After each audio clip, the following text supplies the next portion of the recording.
In today's video, I'm going to teach you how to collect payment on Jobber.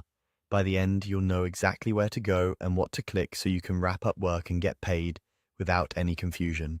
Start by opening your web browser and heading to Jobber. Sign into your account the way you normally do.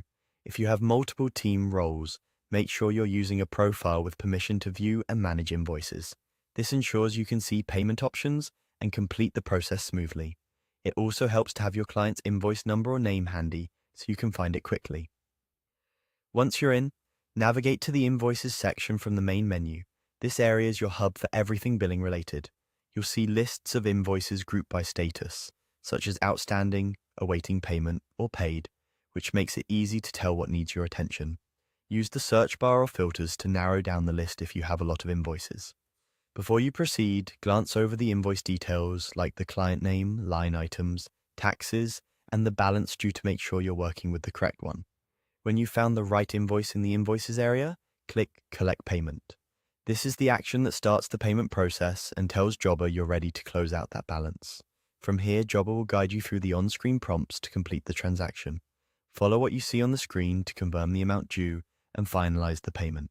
If you're set up to process cards through Jobber, you'll be able to take payment right away.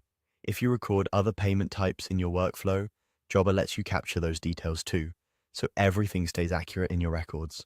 Take a moment to double-check the total before confirming, especially if there were recent changes to the job or any discounts applied.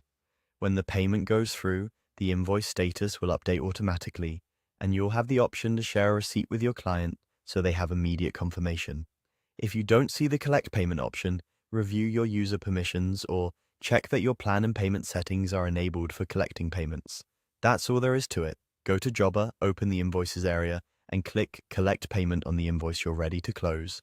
With this workflow, you'll keep your billing organized and your cash flow moving. Thanks for watching, and feel free to replay any section if you need a quick refresher while you're working.